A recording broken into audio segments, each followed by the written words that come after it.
In my spare time, I like to research creative ways to incite violence. However, recently I've taken a step back from my studies and pivoted towards a more hands-on approach, inflicting violence upon others. There are many resourceful ways to inflict violence. There's the titty twister, the nut tap, and then of course, nothing beats the good old-fashioned ass whooping. However, there is one form of violence so deadly, so powerful, so diabolical that it puts all other forms of violence to shame. Today, I'll be playing Warhammer Bannerlord, a Mount and Blade mod I have absolutely no clue what's going on in, considering I've never touched a single Warhammer game in my life. Starting off with just one lone orc, can we inflict absolute destruction on our enemies by becoming a Wagh Warlord, leading an army of thousands of soldiers, tearing down entire cities, butchering humans, and of course, wogging the absolute shit out of our enemies. Before we can inflict catastrophic levels of violence and destruction, we must make a name for ourselves and get the people behind our cause. Currently, we're nothing but a peon serving under one of the most hideous things known to man, a goblin. I simply cannot express to you how much it pains me to be serving under this disgusting hybrid mix between a inbred pug and a tree frog. The only thing goblins are good for is being punted and stealing their lunch money. I have attempted to duel this little green goblin to death several times to assert my dominance as an Orc Warlord. However, this particular goblin has the tiny fierce might of a rabid chihuahua. Despite viciously wailing on it and punting him, he gets in between my legs and bites my ankles until I bleed to death. As per Wagh rules, I'm essentially his bitch now. During the days, I spend my time butchering as many flesh bags as possible. And during the nights, I spend my time smashing things with long choppers until I can't smash no more. However, one night, we ran into the Bretonnia clan, a faction of humans who mainly focuses on cavalry. Since we outnumber them, our lord, Big Boss Snazzlin, thought their faction would be an easy one to wog on. However, as many of you know, goblins are not known for their battle tactics. The green tiny devil sent us to our death by marching 200 soldiers into a completely open field against an armada of elite cavalry. As the cavalry swarmed, our soldiers started dropping like flies. However, something emerged from the trees.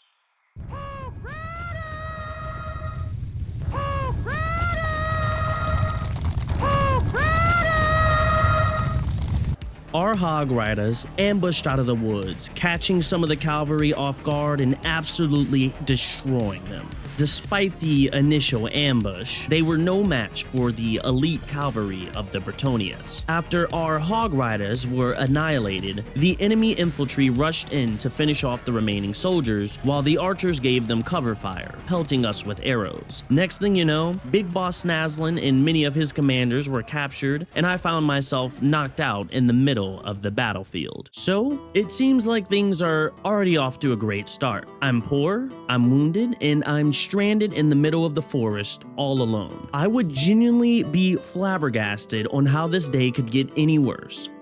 Shit.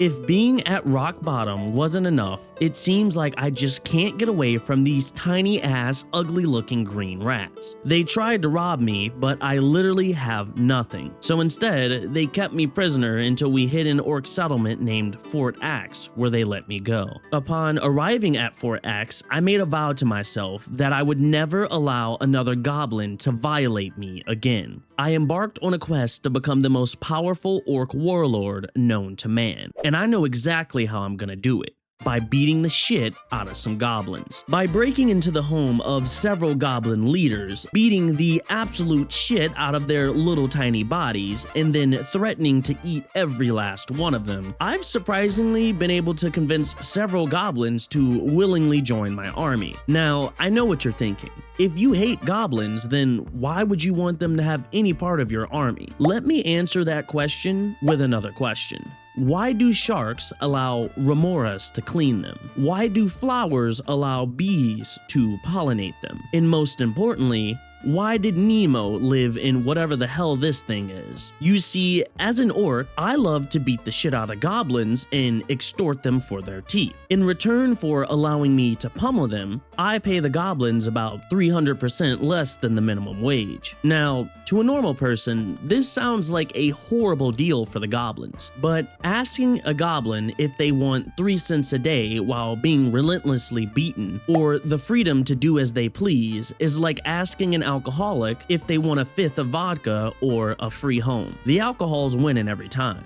After beating several goblins into submission, I have amassed an army of little green dogs to do my bidding, and now I'm gonna be able to cause violence on a larger scale. However, despite massacring several hordes of goblins and recruiting those that were not killed in battle, beating up and extorting goblins isn't enough for me to gain the respect of my fellow orc leaders. I have attempted to make a name for myself through more intimate means, but apparently this is frowned upon in orc society. In order to gain the respect of other orcs, I'm gonna need to follow the path of the boss. Doing so will allow me to gain several new abilities like Arm to the Teeth makes the gits bleed, Double Renown after winning scraps, and of course, Arm to the Teeth is better killy with 2-hand points. These abilities will not only give me an edge in battle, but by becoming an Orc War Boss, I'll be able to create a massive army of elite Orc soldiers who are willing to follow my every command. So the first thing I did was join several tournaments to make a name for myself. There is something beautiful about striking the fear of God in an enemy you are twice the size of by running full speed towards them and smacking the crap out of them as they fly across the room. Many humans see tournaments as the best way to earn respect. However, a real orc knows there's no better way to earn respect of your fellow orc than by charging into a bar, smashing a bottle over some guy's head, and challenging everyone around you to a battle to the death. You see, for the average person, running into your local bar and commencing acts of terrorism will usually get you on some kind of list. This is actually the same for orcs. However, our list is to commemorate all the badasses for causing maximum carnage. In return for gaining a reputation as the backstreet bar brawler, several government officials across multiple cities rewarded me with shinies, elite troops, and even their own teeth.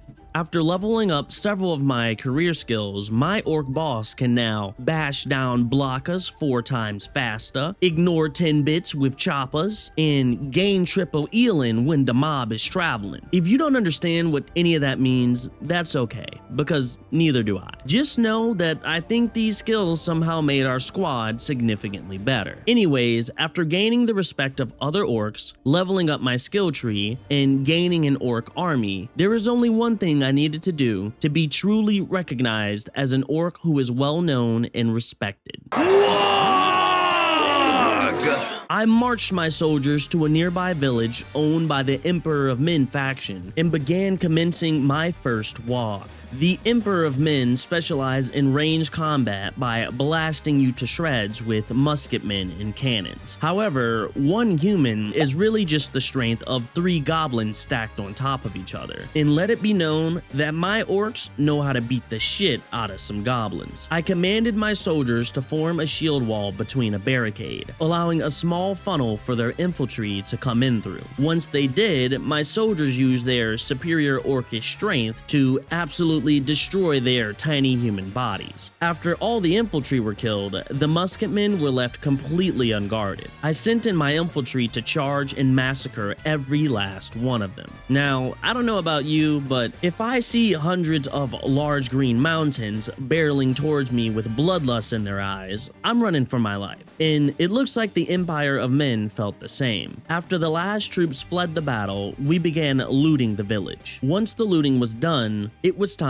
for my favorite part about raiding villages: butchering the survivors to feed my soldiers. What many don't understand is wagging is not just a hobby. To wagh is a way of life. To wagh is to live. And to live, we must cannibalize every human who crosses our path. Let me explain something to you. Everyone has something that is dear to them. Crackheads have crack, gamblers have casinos, and children even have their parents. We are all slaves to the things we love. love. My love just so happens to reside deeply in turning humans into meat racks. And it's not just a fun hobby of mine, it's a necessity to survive. Let's take a look at the Wagh meter. Due to lack of Wagh, our troops start beating the shit out of each other, causing multiple injuries within my party. If that wasn't enough, our morale and damage are all decreased. With a Wagh meter of 250, food consumption increases by about 40%, while our armies only start causing small fights instead of large-scale ones. With a Wagh meter of 600, our troops no longer start fighting each other. Instead, there's actually a small chance to recruit others looking to Wagh as well. However, our food consumption increases significantly. And lastly, with a Wagh meter of over 900, our troops gain a sizable damage buff, our party size more than doubles, everyone wants to join our Wagh warriors, and each troop consumes over double the amount of food they normally do. This means, in order to stay Waggin', we're gonna need to keep butchering humans for food. After my first mini-Wagh, the echoes of my victories were spread throughout all Orc lands. My name was now one that all greenskins knew. The goblins feared me, and the orcs wanted to be me. However, although that Wagh was great, the bloodlust of my soldiers was not satisfied. It was time to go from small-scale Waghs to Waghs that would cause massive levels of destruction. In order to do so, I was gonna have to join one of the Orc factions. So I decided the best path to become an Orc Warlord would be becoming a vassal under the great warlord Hoofslash, one of the greatest Orc generals known to man. Once I vowed my oaths as a sworn protector to Warlord Hoofslash, I was granted weapons of mass destruction. He gave me elite soldiers who could crush their enemies, massive trolls who could wipe out groups of soldiers in a single swipe, hog riders who could trample each and every soldier underneath their hooves, and of course, more goblins to extort.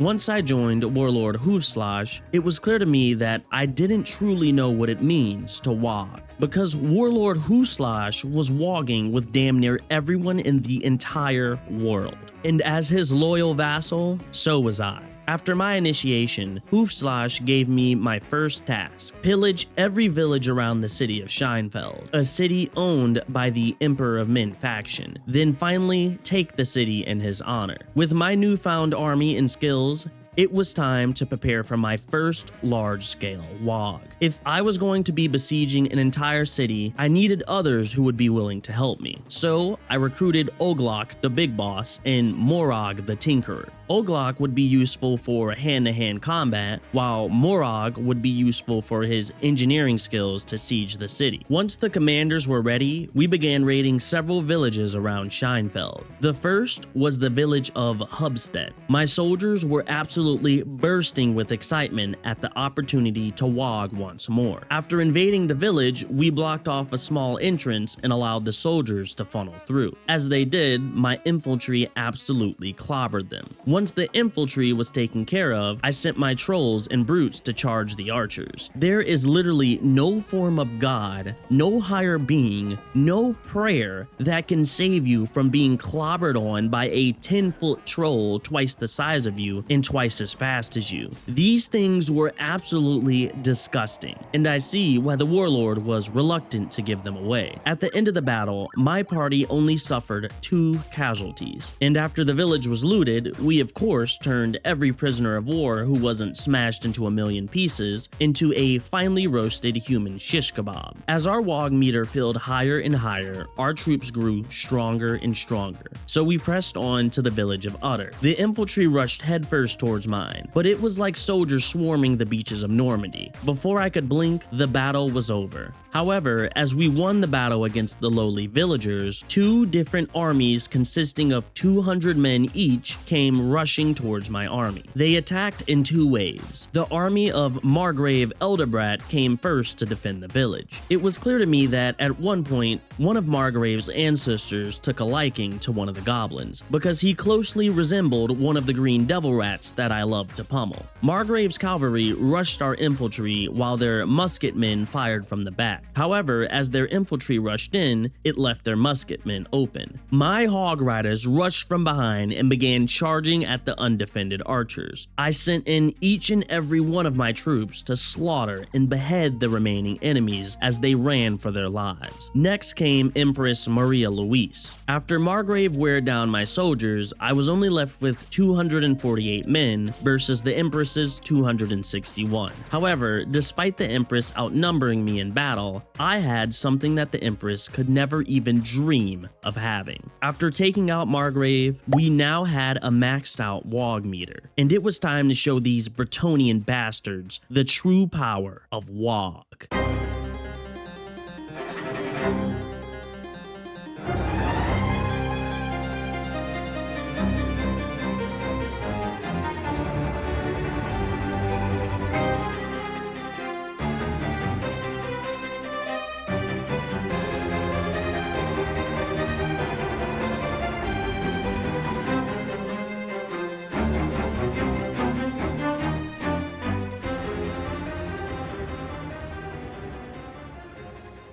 The power of our Wagh struck fear into the hearts of the Bretonnian soldiers. Half of their party didn't even attempt to fight us. They just fled the battle while we massacred each and every remaining soldier. This was a massive day for our soldiers. Not only did we beat back-to-back armies with the odds against us, but most importantly, we have achieved nirvana through violence and destruction. After the battle, we went around butchering each and every human prisoner, giving us enough meat to feed our party for months. But those months will quickly turn into days as the bloodlust and hunger of our soldiers grow stronger and stronger with a full Wagh meter. It was clear that it was time to launch a full-scale Wagh against our enemies. Our preparations to cripple the villages around the city were now complete, and it was now time for the Great Wagh of Scheinfeld. It was my 489 troops versus their 766, but after raiding each and every village belonging to them, the garrison troops had no food. I cannot imagine the absolute chaos that must be going on behind these gates when 230 troops decide they will no longer fight because they got a little hungry. However, when you're faced with two options, starve to death or be eaten alive by a giant troll, I can imagine the decision-making process becomes a little difficult. Once the garrison was starved out, we decided this was time to siege the castle. Our battering rams were pushed forward while the trolls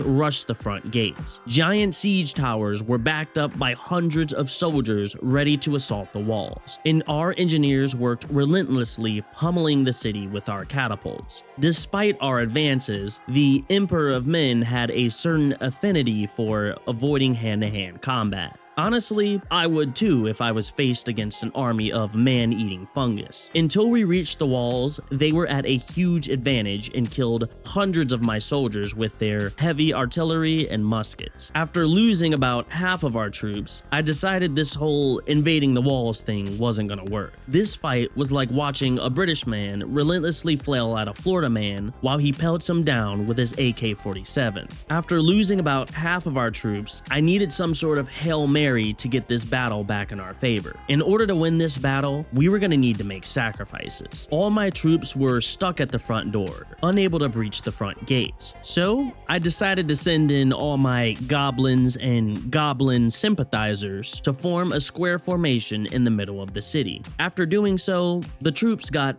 absolutely massacred. But what greater gift could you offer to a goblin but the most expensive toll of all?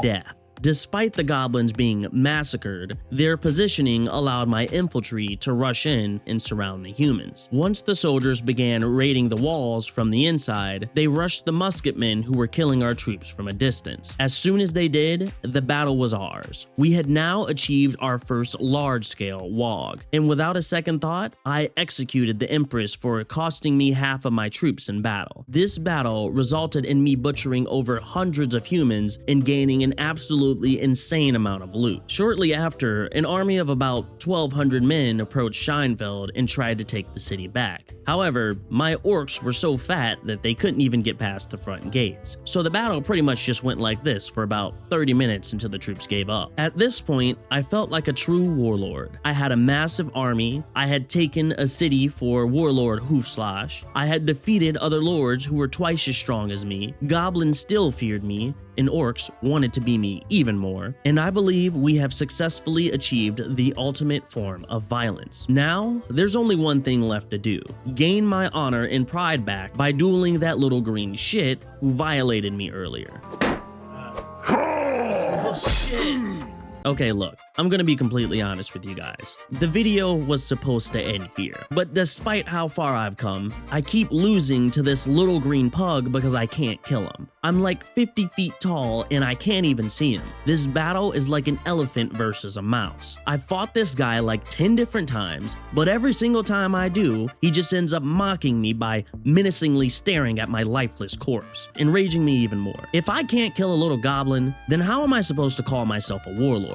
So, it's time for me to get stronger. So strong that the only thing it'll take to kill Big Boss Snaslin is by punting that little shit in the face. In order to get the skills necessary to kill Big Boss Snaslin, I'm gonna need to advance my skill tree from an Orc Boss to an Orc War Boss. The biggest objectives I need to do is start even more bar fights and win even more battles. So I went across the lands bar fighting as many people as I could. Once I gained enough money from the bar brawls, I started buying several pieces of loot to take my Orc Boss to the next level. I bought a massive masterwork Orc Klaba to absolutely devastate my enemies. I then upgraded my gear to mimic the Great Warlord Hoofslash. This gear offered over 80 defense to my chest and arms. And finally, I participated in several battles to the death using my elite army to finally complete the path of the Big Boss quest. Once I did, it was clear to me why the power of a war boss was absolutely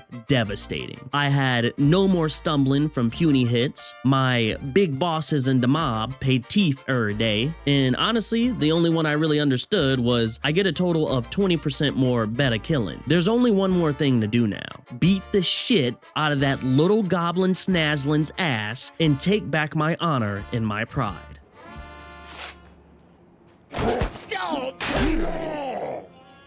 Now that Green Goblin Snaslin was put in his place, I can finally be considered a true warlord. I mean, I suppose I could end the video here. It just seemed so unfortunate to end the video with a full Wagh meter, all these buffs I got, all these new commanders and generals we have, a shaman who can literally summon a giant foot to crush his enemies, and this massive army who has a deafening bloodlust to cannibalize thousands of men. Ah, who am I kidding?